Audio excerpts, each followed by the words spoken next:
अगली सुबह Izumi Kenichi से डेट पर चलने के लिए पूछने जा रही होती है कि तभी फुरिंजी बीच में आ जाती है और केनिची से बोलती है कि उनका घर जाने का समय हो गया है। वो इज़ुमी को ये भी बता देती है कि वो अब साथ में रह रहे हैं, जिसे सुनकर केनिची नाराज़ हो जाता है क्योंकि वो नहीं चाहता था कि किसी को भी पता चले कि वो एक ही घर में रह रहे हैं। हालांकि उसे फुरिंजी को रोकने में थोड़ी देर हो जाती है क्योंकि ताकाशिमा उनकी बात सुन चुकी थी और वो फ़ौरन जाकर टीचर्स को इसके बारे में बता देती है। और जैसा कि होना ही था, फुरिंजी को स्कूल से कॉल आता है कि अगले दिन स्कूल के टीचर्स उसके घर चेकिंग के लिए आएंगे। शुरुआत में तो केनिची को लगता है कि इसमें घबराने वाली क्या बात है, लेकिन तभी मास्टर्स की हरकतों को देखकर केनिची को भी चिंता होने लगती है। फुरिंजी सभी को बुलाती है और उनसे टीचर्स के सामने तमीज़ का बर्ताव करने को कहती है, जिस पर सकाकी और अकासेम टीचर्स को अपने कराटे स्किल दिखाकर उन्हें इंप्रेस करने का आइडिया देते हैं। लेकिन फुरिंजी उन्हें साफ मना कर देती है क्योंकि उसकी वजह से उसे स्कूल से निकाल दिया जाएगा। अपने पापा के रोल के लिए वो अकासेम को चुनती है, लेकिन वो मना कर देता है, ये कहते हुए कि उसे और भी काम करने हैं। फुरिंजी बहुत दुखी हो जाती है क्योंकि उसके इकलौते रिश्तेदार उसके दादाजी हैं, जो फिलहाल वहाँ मौजूद नहीं थे। और तो और उसने अपने पेरेंट्स का नाम स्कूल में पहले ही रजिस्टर करवा दिया था। उसके दुख को देखकर अपचाई आगे आता है और उसके पापा का रोल निभाने को कहता है, जो कि खुद ही में एक बेवकूफ़ी भरी बात थी क्योंकि वो दोनों एक देश के ही नहीं थे और ना ही केंसाई।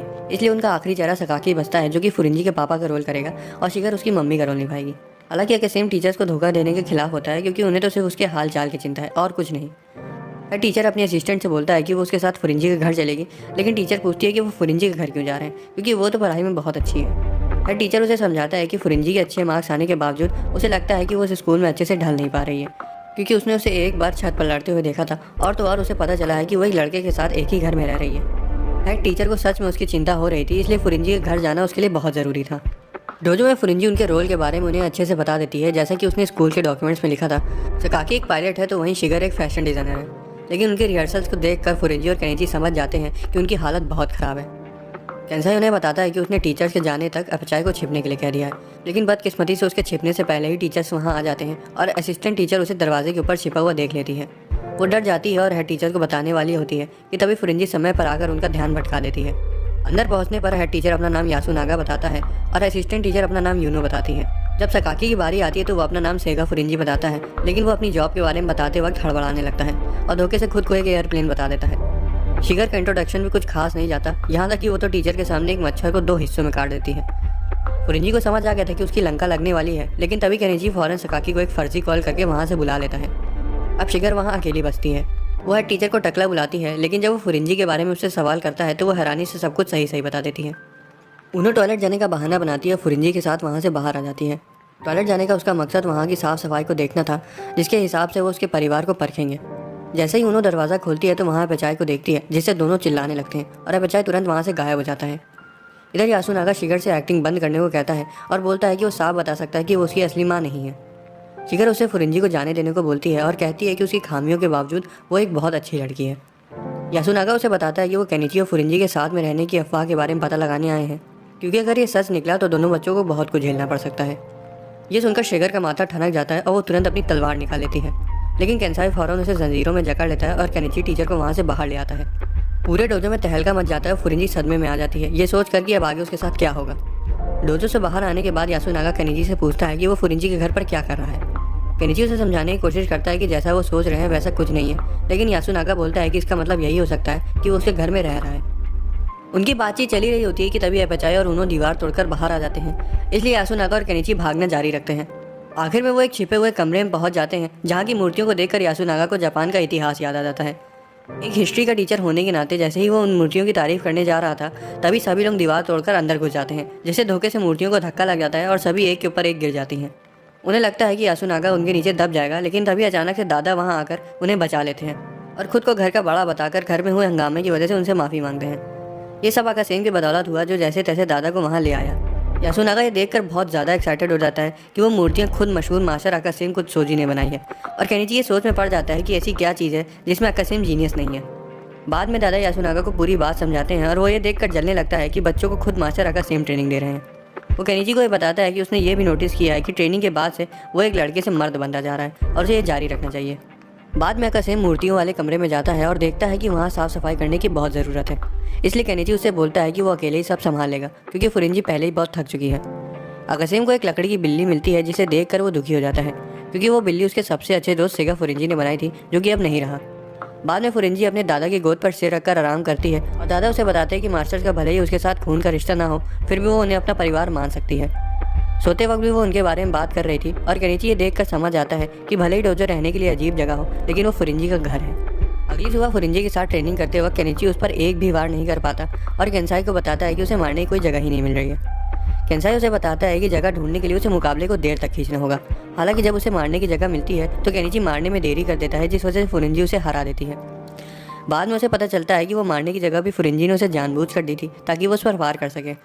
हालांकि ये सुनकर कि जिस लड़की से वो प्यार करता है वो उस पर दया दिखा रही है, केनिची टूट जाता है और फुरिंजी को भी उस वक्त उसकी मदद करके बुरा लगता है। इस बीच होनोका डोजो जाने के लिए तैयार हो जाती है और उसके पापा चुपके से अपने कोट में राइफल छुपा लेते हैं और उसकी मम्मी से बोलते हैं कि वो भी डोजो में मास्टर से मिलने जा रहे हैं। उनकी रग रग से वाकिफ केनिची की मम्मी उनसे पूछ लेती हैं कि वो जून की गर्मियों में सर्दियों का कोट क्यों पहन कर जा रहे हैं, इसलिए वो उन्हें रोक लेती हैं और बोलती हैं कि वो उस राइफल के साथ कहीं नहीं जाएंगे। होनोका सीटी बजाकर अपनी सवारी बुला लेती है और पलक झपकते ही अपचाई उड़ते हुए वहाँ आ जाता है। उसके पापा अपचाई के ऊपर बंदूक तान देते हैं और उसे राक्षस बुलाने लगते हैं, लेकिन केनिची की मम्मी तुरंत उनका पागलपन उतार देती हैं और होनोका अपचाई के साथ चली जाती है। केनिची ये शिकायत करता है कि उसे अपने कमरे में जाने के लिए रस्सी चढ़नी पड़ती है, इसलिए अकासेम उसे बताता है कि एक रात वो सकाकी और केंसाई कुछ ज़्यादा ही पी गए थे और उन्होंने सीढ़ियाँ तोड़ दी थी। पहले तो वो अकासेम से पूछने वाला था, लेकिन वो चला जाता है, इसलिए केनिची सकाकी के पास जाता है और उससे पूछता है कि वो सुबह फुरिंजी पर वार क्यों नहीं कर पाया।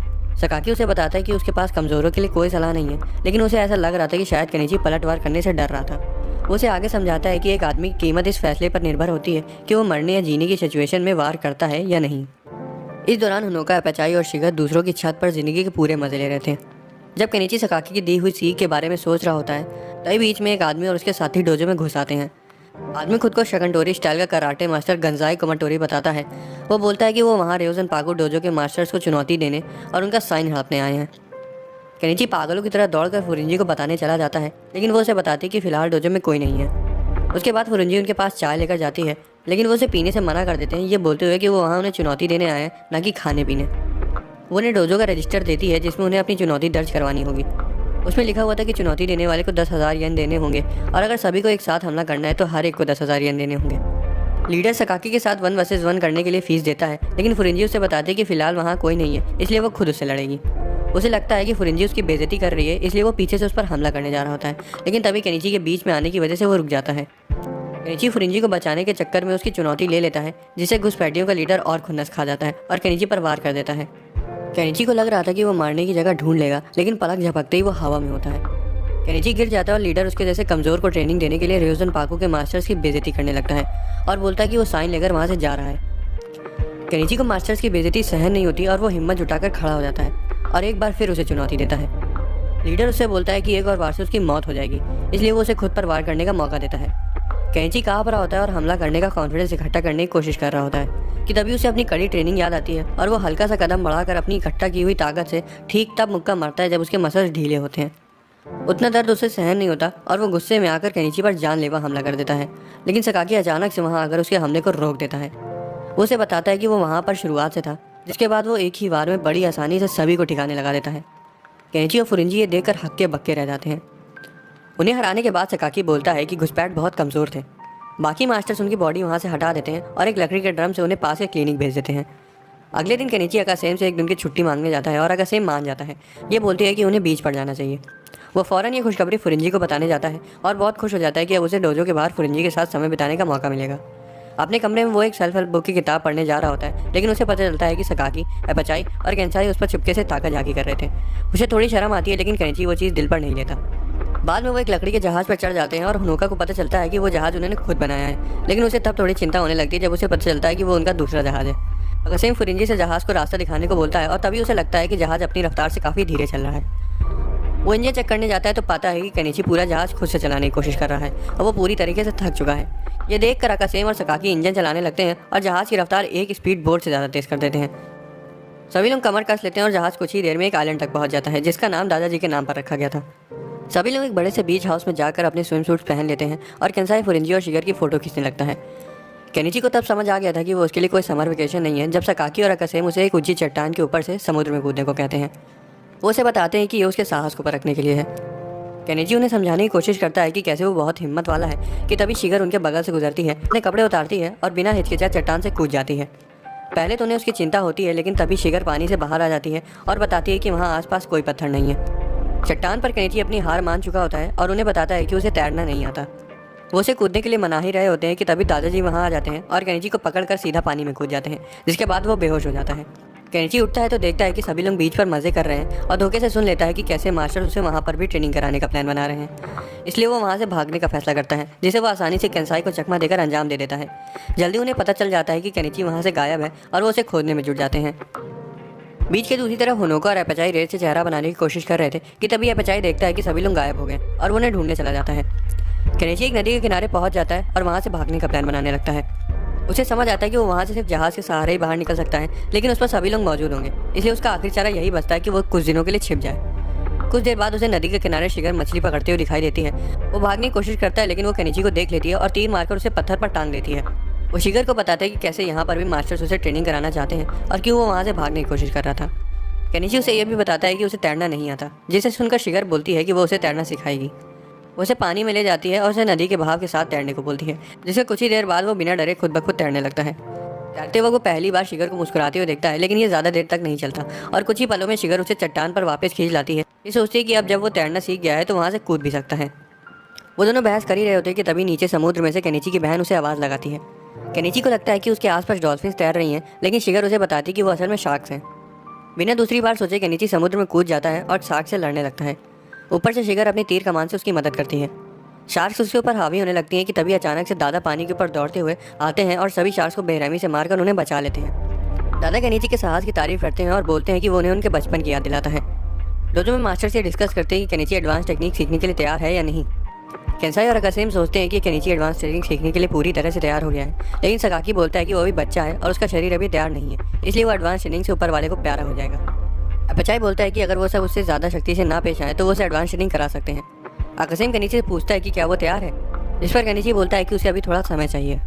स्कूल में पौधों को पानी देते वक्त तकीदा केनिची से मिलने आता है और उसे बताता है कि उसका हाथ लगभग ठीक हो चुका है, जिस वजह से उसने स्कूल का बॉक्सिंग क्लब ज्वाइन कर लिया है। केनिची उससे पूछता है कि क्या रैग्नारॉक गैंग से उसके पास कोई आया था, जिस पर वो उसे बताता है कि फ़िलहाल कोई नहीं आया है क्योंकि वो लोग किसी और काम में बिजी हैं। केनिची उससे बोलता है कि अगर उसे कभी भी उसकी मदद की ज़रूरत पड़े तो वो उसके पास आ सकता है। तकीदा उसे शुक्रिया बोलकर वहाँ से चला जाता है। केनिची पौधों को पानी देना जारी रखता है कि तभी निजीमा झाड़ियों के बीच से निकलकर उसे चौंका देता है। निजीमा उससे पूछता है कि क्या उसने सुना है कि किसारा 7 डेडली फिस्ट में शामिल होने जा रही है, जिस पर केनिची उससे पूछता है कि वो है कौन।